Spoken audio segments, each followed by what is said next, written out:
Good evening बच्चों। जैसा कि आप जानते हो कि यूपी में एसआई की वैकेंसी आ चुकी है। ठीक है, तो हम लोगों ने ये डिसीजन, हमारी प्रेप योद्धा क्लासेस ने ये डिसीजन लिया है कि बच्चों को प्रीवियस ईयर्स के क्वेश्चन कराए जाएं, जिससे कि उनको एग्ज़ाम में बेनिफिट हो सके। और ये एक्चुअली ज़्यादा तो नहीं कहेंगे, पर इतना बिलीव दिलाते हैं कि इस अगर आप प्रीवियस ईयर्स के क्वेश्चन करेंगे तो आपको कॉन्फिडेंस आएगा, प्लस आपको एग्जाम में पता चलेगा कि किस टाइप के क्वेश्चंस आते हैं। और होप ये करते हैं कि 50% क्वेश्चंस रिपीटेड आएंगे। ओके, आज से तो प्रीवियस ईयर के क्वेश्चन हम स्टार्ट करते हैं। सबसे एक्चुअली जितने भी प्रीवियस ईयर के क्वेश्चन आए उनको मैक्सिमम कराने की कोशिश करते हैं, और जिससे कि आपका मोटिवेशन लेवल हाई होगा और आप आने वाले एग्जाम के लिए प्रिपेयर्ड हो सकेंगे। यूपी की एसआई की वैकेंसी काफ़ी लंबे समय बाद आती है, और उम्मीद करेंगे कि आने वाले टाइम में आपका सिलेक्शन कंफर्म हो। लेकिन अगर आप प्रेप योद्धा क्लासेस के साथ जुड़े रहेंगे तो ये आपको होप दिलाते हैं कि आप 100% यूपी में एसआई एज एसआई सेलेक्ट हो जाएंगे। अगर ये हमारे साथ, जैसे आज हम प्रीवियस के क्वेश्चन स्टार्ट करते हैं, नेक्स्ट टाइम हम एक नया बैच लॉन्च करेंगे जिससे कि तुम्हें एक्चुअली सारी एक एक स्टेप बाय स्टेप नॉलेज दे सकें। तो पहले तो ये पता होना चाहिए ना कि क्वेश्चंस आते कैसे हैं। ठीक है, तो ये क्वेश्चन नंबर 1 से हम स्टार्ट करते हैं। ठीक है, रेडी बच्चों? ओके, फर्स्ट क्वेश्चन देखिए। राज्यसभा के सदस्य के रूप में चुने जाने के लिए किसी व्यक्ति की न्यूनतम आयु कितनी होनी चाहिए? जैसे फर्स्ट क्वेश्चन है तो एज पूछिए ना। राज्यसभा पहले जानते हो बच्चों, राज्यसभा क्या होती है? राज्यसभा एक्चुअली दो देश, इंडिया में दो सभाएं हैं। पार्लियामेंट, जो हमारी पार्लियामेंट संसद बनी हुई है, वो दो उससे मेंबर से बनी हुई है। नंबर 1 एक लोकसभा और एक राज्यसभा। दोनों की एज का डिफरेंट अलग अलग है। ये वाला पॉइंट बच्चों ध्यान रखना कि दोनों की एज का एज वेरिएशन है वो डिफरेंट है। फर्स्ट एक्चुअली जैसे हम राज्यसभा है तो राज्यसभा के लिए 30 ईयर्स होती है। ठीक है, लोकसभा अगर यहाँ पर आपसे ये पूछ सकता है कि लोकसभा के लिए कितनी एज है, 25 ईयर्स। 25 ईयर्स लोकसभा। ध्यान रखना इस बात का। Number 1 question complete. ठीक, ओके। यानी कि राज्यसभा के लिए आपसे पूछा जाए, राज्यसभा, इसमें एक्चुअली वोटिंग का कोई प्रोसेस नहीं होता है। राज्यसभा के लिए किसी की वोटिंग का जरूरत नहीं है इसमें। जो और लोकसभा के लिए जो नॉर्मल वोट्स डालते हैं, मेंबर्स डालते हैं, वो डालते हैं। और राज्यसभा में जो असेंबलीज होती है, जैसे विधानसभा हो गई, ठीक है, इसमें नॉमिनेटेड पर्सन हो गए, वो लोग विधानसभा से नॉमिनेटेड पर्सन वोटिंग करते हैं। ओके, तो राज्यसभा में ज़्यादा डाउट्स नहीं है। यहाँ तक कोई डाउट हो तो आप कंफर्म कर सकते हैं। ठीक है, नेक्स्ट क्वेश्चन। और कोई अगर कोई आपको डाउट हो तो आप कमेंट्स कर सकते हैं, मैं आपके कमेंट्स क्लियर करूंगा। ठीक है, कोई भी डाउट हो आप पूछ सकते हैं, कंफर्म कर सकते हैं। Next question. कंप्यूटर शब्दावली में 1 गीगाबाइट के समान है, यानी कि डैश, यानी कि देखो 1024 है, 1024 है, किलोबाइट्स है, बाइट्स है, टेराबाइट्स है, मतलब किसके आप की तरफ आंसर जाएगा? तो आंसर जाएगा डी, 1024 मेगाबाइट्स। ओके, इसमें कुछ ज़्यादा कंफर्म नहीं है बच्चों, कंप्यूटर ऑलरेडी वैसे आता भी होगा, तो इसमें ज़्यादा एक्सप्लेन करने की जरूरत भी नहीं है। नेक्स्ट क्वेश्चन की तरफ चलते हैं। क्वेश्चन नंबर 3, निम्नलिखित में से कौन सा कथन सही है? ऑप्शन ए, कूट लेखन डैश अनुवाद के लिए है, स्टेनोग्राफी श्रुतो लेखन के लिए है। ऑप्शन बी, कूट लेखन संदेश सामग्री के आवरण के लिए है, स्टेनोग्राफी श्रुति लेखक के लिए है। कूट लेखन, ऑप्शन सी बोलता है कूट लेखन संदेश सामग्री के आवरण के लिए है, स्टेनोग्राफी स्वयं संदेश के अस्तित्व को छिपाने के लिए है। अब आपको 3 आंसर है। पहले कूट लेखन जानते हो और अनुवाद के लिए जानते हो? नहीं जानते, तो थोड़ा सा एक्सप्लेन करते हैं। ठीक है, कूट लेखन क्या होता है?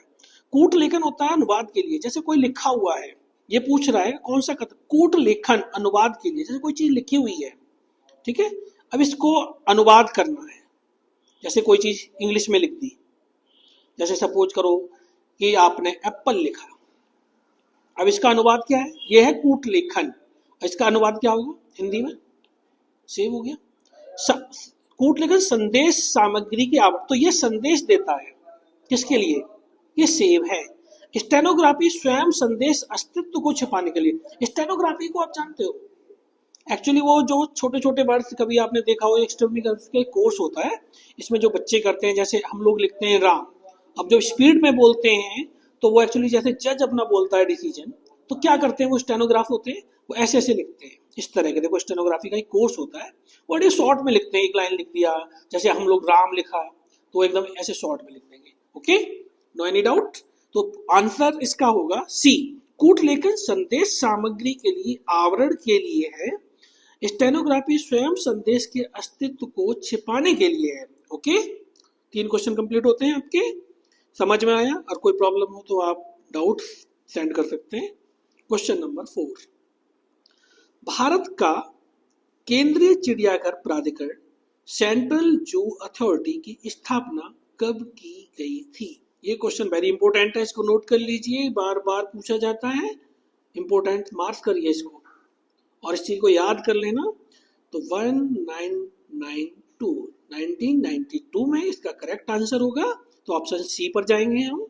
ठीक है, तो ये इंडिया भारत का केंद्रीय जू, राज्य चिड़ियाघर नहीं, केंद्रीय चिड़ियाघर प्राधिकरण 1992।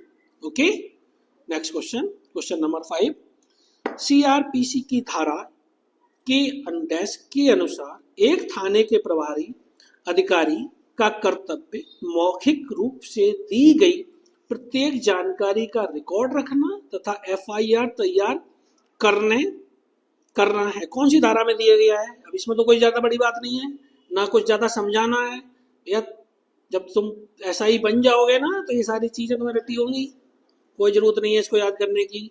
इतना जान रखो 154 में रिकॉर्ड करता है, ये तुम्हारा ही काम है। जब बन जाओगे थाने में तो यही सारा काम करना पड़ेगा बच्चों। नेक्स्ट, माल्थस का जनसांख्यिकी सिद्धांत किस अवधारणा पर आधारित है? वेरी इंपॉर्टेंट क्वेश्चन, नोट करिए, इसको मार्क कर लीजिए, पीडीएफ आपको सेंड कर दी जाएगी।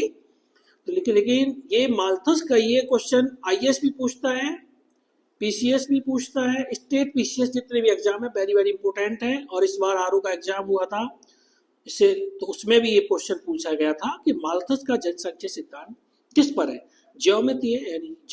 ज्यामितीय जनसंख्या वृद्धि और अंगगणितीय खाद्य आपूर्ति वृद्धि पर। कुछ मत पढ़ो, यही क्वेश्चन याद रखने हैं। ज्यादा क्वेश्चन को एक्सप्लेन के चक्कर में जाओगे ना तो ये भी गायब हो जाएंगे। मेन टॉपिक पकड़ो, वो पूछेगा माल्थस का जनसंख्या सिद्धांत किस अवधारणा पे आधारित है। ठीक है, पीएचडी नहीं करनी है, उतना पढ़ो जितने में सिलेक्शन हो जाए। नेक्स्ट, जनसंख्या सांख्यिकी वृद्धि और अंकगणितीय खाद्य आपूर्ति वृद्धि पर। नेक्स्ट क्वेश्चन, क्वेश्चन नंबर 7, राष्ट्रीय सुरक्षा अधिनियम के तहत गठित सलाहकार बोर्ड द्वारा अपनाई जाने वाली प्रक्रिया अधिनियम की धारा में पाई जाती है। अधिनियम देखो, ए बी सी 4 ऑप्शन है आपके पास में, ए बी सी डी, एक याद कर लो। राष्ट्रीय सुरक्षा अधिनियम के तहत गठित सलाहकार बोर्ड द्वारा अपनाई जाने वाली प्रक्रिया अधिनियम की धारा 11 में पाई जाती है। कौन सी धारा में पाई जाती है? 11। कौन सी धारा? 11। ऑप्शन किस पे करें? ए, 10 नहीं होगा, 9 नहीं होगा, 12 नहीं होगा, भाई इसका तो कोई मतलब ही नहीं है, 11 ही होगा, तो 11 answer, correct answer. Next question, किस संविधान संशोधन अधिनियम में शहरी स्थानीय शासन के संबंधित संवैधानिक प्रावधान किए गए थे? ये क्वेश्चन बड़ा इंपॉर्टेंट है, वेरी वेरी इंपॉर्टेंट, ये बहुत ज्यादा पूछा जाता है, कोई सा भी एग्जाम दीजिए आप। एक्चुअली जो आपके शहरों में जो नगर निगम है, नगर पालिकाएं हैं, नगर परिषद है, ये सारी शहरी निकाय हैं। आपके गांव है बच्चों, जो आप गांव अपने देखते होंगे, गांव है, ये ग्राम पंचायत है।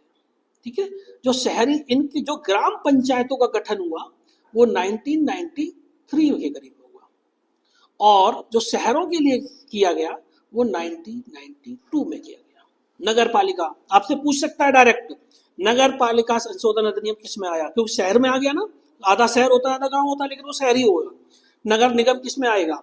तो ये 1992 में 74 संविधान संशोधन हुआ था, ध्यान रखना। और उसके लिए कौन सा हुआ था? 73 ग्राम पंचायत के लिए।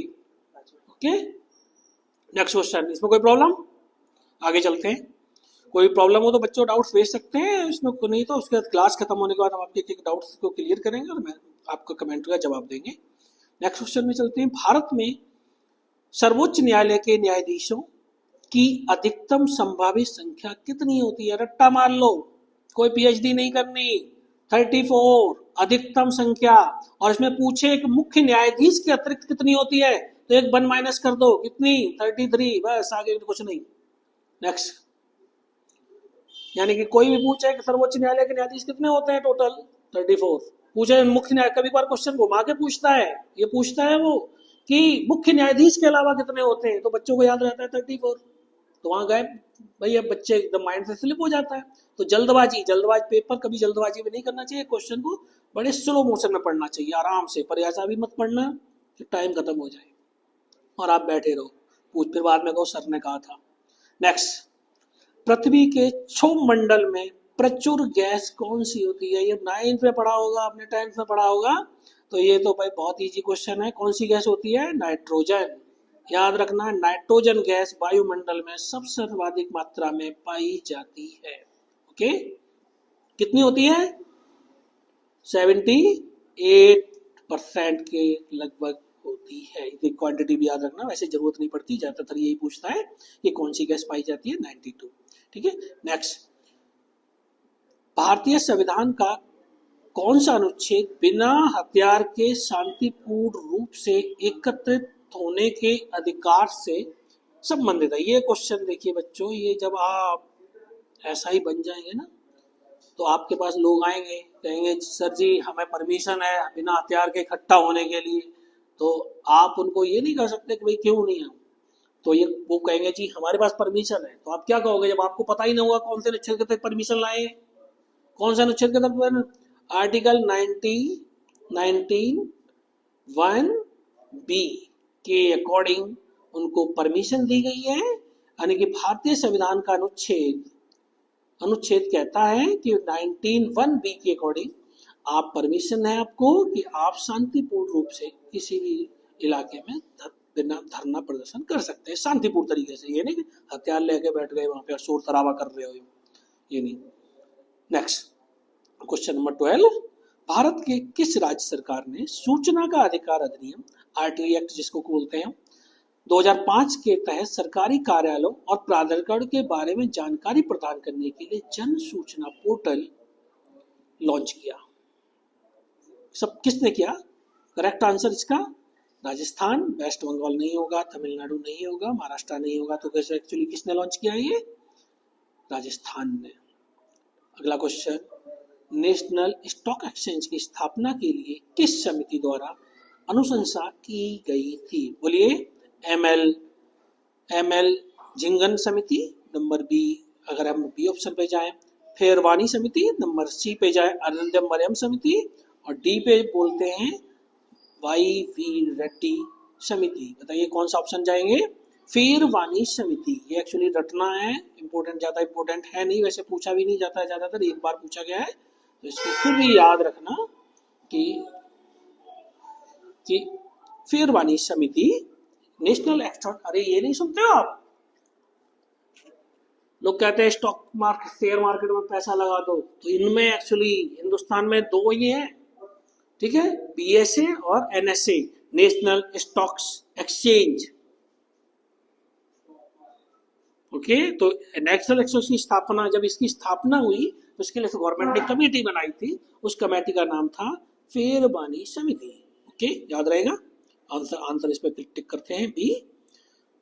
नेक्स्ट क्वेश्चन नंबर 14, निम्नलिखित में किस रोग में लार ग्रंथियों की सृजन के लक्षण दिखते हैं? लार ग्रंथि जानते हो, जब मुंह में से पानी आता है ना, इसको हम लार बोलते हैं बच्चों, इसमें कुछ ज्यादा हो या नहीं, वही है कंठमाला। कंठमाला गलगंड रोग बोलते हो जाता है, ठीक है, कंठमाला, इसको याद रखना। Answer number D. मोतियाबिंद से तो कोई मतलब नहीं है भैया, लार ग्रंथि है। देखो कितना बेवकूफ का क्वेश्चन आंसर बनाते हैं लोग। देखो दो आंसर, देखो एक्चुअली दो क्वेश्चन तो देखते ही चमक जाएंगे आपको ऑप्शन में कि नहीं ये तो बेकार है, आपको दो में डिसाइड करना पड़ता है, बस केवल माइंड लगता है दो में। मोतियाबिंद तो देखो पता ही है, ठीक है, करोनरी धमनी रोग पता ही है, धमनी से कोई मतलब ही नहीं है, हृदय यानी हर्ट वाला से क्या मतलब है, कोई मतलब लाल ग्रंथि है तो भाई कंठ वाला ही होगा। ठीक है, क्वेश्चन नंबर 14 कंप्लीट हो गया। नेक्स्ट क्वेश्चन नंबर 15, मानव अधिकार संरक्षण अधिनियम में डैश के लिए प्रावधान किया गया है। ये वेरी इंपॉर्टेंट क्वेश्चन है एक्चुअली। ये जो भी बच्चा एसआई बनता है उन्हें ये पता होना चाहिए कि मानव के अधिकार कौन कौन से हैं। भाई ये बताओ, जब आपको अधिकार ही नहीं पता होंगे तो आप जो पब्लिक, जो आपसे लोग मिलने आएंगे, जो अपनी प्रॉब्लम्स आएंगी, तो उनका सॉल्यूशन कैसे करोगे। इसलिए मानव अधिकार के क्वेश्चन हमेशा पूछे जाते हैं, और इस बार भी देखो पूछा गया था। क्या है, मानव अधिकार संरक्षण के अधिनियम में डैश के लिए प्रावधान किया गया है। मानव, देखो राष्ट्रीय मानव अधिकार आयोग में है, मानव संरक्षण के होंगे, ये कोई ज्यादा याद करने वाली नहीं देखते तो बच्चा। प्लस उसके बाद आपका बी में जाइए, राज्य मानव अधिकार होगा। जिला मानव अधिकार तो होता ही नहीं है, कभी सुना है किसी बच्चे ने? कोई अगर किसी ने सुना हो तो कमेंट में बताइए। ठीक है, और मानवाधिकार न्यायालय, ये तो हो गई। तो ए बी डी, इसमें कोई लॉजिक साइंस रॉकेट साइंस तो लगानी नहीं है, सिंपल वे में दिखाई देता है, कोई भी कर देगा। लेकिन ध्यान रखना, मानव अधिकार संरक्षण अधिनियम हमेशा क्वेश्चन पूछा जाएगा। ठीक है, क्वेश्चन नंबर 16, नेक्स्ट क्वेश्चन पे चलते हैं। देखिए, ये डैश के मामले में सर्वोच्च न्यायालय की 6.5 की निर्णय द्वारा यह निर्धारित किया गया था कि विधायिका के पास मौलिक अधिकार को समाप्त या सीमित करने के लिए, मौलिक अधिकार बच्चों एक होते हैं मूल अधिकार, एक होते हैं मौलिक अधिकार। जब हम पॉलिटी को डिस्कस करेंगे, जब हम एक्चुअली नेक्स्ट बैच लेकर आ रहे हैं इंडियन पॉलिटी का, जिसमें एक्चुअली आपको शांतनु सर एक्सप्लेन करेंगे कुछ टाइम बाद। ठीक है, अभी एक्चुअली अभी बच्चों के ज़्यादा कमेंट आ नहीं रहे हैं, तो बच्चों का जैसे ही लॉजिक आएगा कि सर बैच स्टार्ट कर दीजिए, उसे पॉलिटी का बैच स्टार्ट कर देंगे। लेकिन अब हमारे पास मूल अधिकार नहीं पूछ रहा है, वो पूछ रहा है मौलिक अधिकार। मौलिक का अधिकार होता है जो इंसान का, जैसे एजुकेशन, एजुकेशन राइट आप तो मूल अधिकार बना दिया, उससे पहले मौलिक अधिकार था। खाना खाना इंसान का मौलिक अधिकार है, इसको कोई छीन नहीं सकता। तो आपको पूजा करना, कोई इंसान मंदिर जाता है, कोई रोक लेगा उसको? नहीं रोक सकता। क्यों? उसका मौलिक अधिकार है ये। तो इसके अकॉर्डिंग जो ये मौलिक अधिकारों का डिसाइड किया गया था, तो इसके लिए कमेटी बनाई गई थी कि इसको रखा जाए या समाप्त कर दिया जाए मौलिक अधिकारों को। तो उनकी जो समिति बनाई गई थी, तो उसके लिए डिसीजन के लिए कौन सा दिया गया था? गोलकनाथ बनाम पंजाब राज्य। इंपॉर्टेंट है, वेरी इंपॉर्टेंट, इसको याद रखना। ये क्वेश्चन कई सारे देखो, केशवानंद होता है, सज्जन सिंह बनाम राजस्थान वाला, केशवानंद भारती बनाम केरल राज्य, ये बड़ा प्रकरण है जिसने पूरे देश की प्रस्तावना को ही बदल दिया। केशवानंद भारती विवाद एक ऐसा केरल राज्य में हुआ था, जब पॉलिटी पढ़ेंगे तो उसमें लार्ज में डिस्कस करेंगे। ठीक है, तो ये एक्चुअली याद रखना, ये 3-4 है, कभी मैचिंग के लिए दे देगा, कभी स्टेटमेंट में दे देगा, तो ये हमेशा पूछे जाएंगे। ओके, पॉलिटी पढ़ रहे हैं तो इसके लिए ये याद रखना, वेरी इंपॉर्टेंट क्वेश्चन। तो कौन सा आंसर जाएगा? गोलकनाथ बनाम पंजाब राज्य, याद रखना, गोलकनाथ बनाम पंजाब राज्य। Okay, next question, question number 17, भारतीय संविधान के किस अनुच्छेद के तहत भारत के सर्वोच्च न्यायालय की स्थापना की गई थी? वेरी इंपॉर्टेंट, हमेशा पूछा जाता है, आईएएस में पूछा गया है, यूपी पीसीएस में पूछा गया है, स्टेट पीसीएस में पूछा जाता है, कोई सा भी एग्जाम उठा लो, कोई ज्यादा नहीं तो आर्टिकल 124 अनुच्छेद 124 के तहत सब जो संविधान, जो सर्वोच्च न्यायालय है देश का, सुप्रीम कोर्ट जिसको हम लोग बोलते हैं, उसकी स्थापना आपसे कोई भी पूछे तो याद रखना 124 अनुच्छेद के तहत की गई थी। इसको याद रखना, नोट कर लो इसको।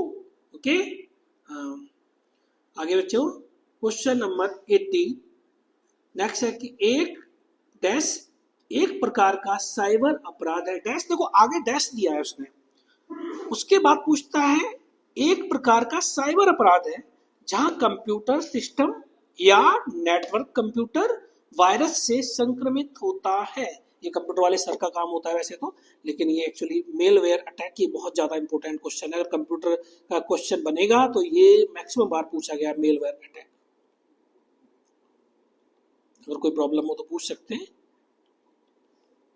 आप क्वेश्चन नंबर हम आपको 18 बच्चों करा चुके हैं, 19 पे की तरफ चलते हैं। जायद फसल डैश ऋतु में पाई जाती हैं। यार 3 ही तो फसलें हुई हैं देश में, रवि, खरीफ और जायद। इनको याद करने का देखो भैया, जायद बच्चों जो भी आती है वो बरसात के मौसम में होती है, इतना याद रखना। ठीक है, आपकी खीरा हो गया, ककड़ी हो गई, ठीक है। ऐसे याद रखने का तरीका मैं आपको बता रहा हूँ।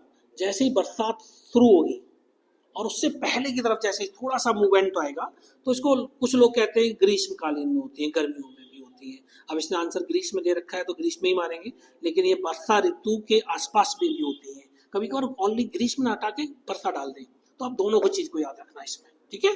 तो खीरा ककड़ी तो आप भी जानते हो, लौकी तोरई किस मौसम में पाई जाती है? अरे भाई एक बार बताओ, इस टाइम देखो बरसात ऋतु का मौसम चल रहा है, क्या आपको खीरा मिलेगा मार्केट में? हाँ। अब तो 24 घंटे किसी भी टाइम ले लो, पर लेकिन जो खेतों में पाई जाती है उसकी वैल्यू है, ये नहीं कि तुम स्टोर से उठा ला और कह दो जी मैं तो लौकी जनवरी में भी लेके आ गया। अब बोलो कौन सी है? एक हमारा मित्र था, उनकी मम्मी बना लेती थी बच्चों खाना, कभी भी उनसे कहती सब्जी टिंडे की ले आओ। क्वेश्चन जब पेपर दिया बच्चे ने, उसने हमारे मित्र ने, तो उसने टिक क्या किया वही याद उसको रही अपने घर वाली बात, उसने ट्रिक कर दिया कि सर्दियों में भी मिलती है जायद। हो गया रॉन्ग उसके अगर। तो ये गलती नहीं करनी है, इसलिए याद कर लो, ठीक है। जायद हमेशा खीरा ककड़िया के नाम से याद रखना, ये उसी में मिलेगी। आगे क्वेश्चन नंबर 20, आय के 5 मदों के तहत दी गई आय को जोड़ने के बाद प्राप्त राशि को क्या कहते हैं? ये नॉर्मल क्वेश्चन है बच्चों। आय के 5 मदों के तहत दी गई आय को जोड़ने के बाद प्राप्त राशि को सकल कुल आय कहते हैं। ओके,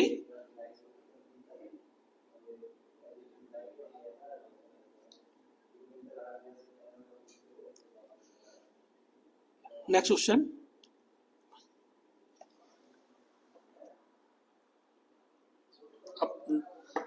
अगले क्वेश्चन आप बाकी तैयारी करते रहो, अब मिलते हैं आपसे कल नेक्स्ट वीडियो में। और एक्चुअली उसके बाद ये सारे जितने भी क्वेश्चन है, सारे डाउट्स आपके हो तो आप कमेंट करना, ठीक है। नेक्स्ट क्वेश्चन के लिए आपको कल आगे से क्वेश्चन कराएंगे। 20 क्वेश्चन तक हो चुके हैं, 21 से 20 का एक एक वीडियो हम रोज डेली डालते रहेंगे, जिससे कि आपको ज़्यादा प्रॉब्लम ना आए और याद भी होते हैं। इनको होता है रिवाइज जरूर करना, ना माइंड से मिस हो जाएंगे। Thank you.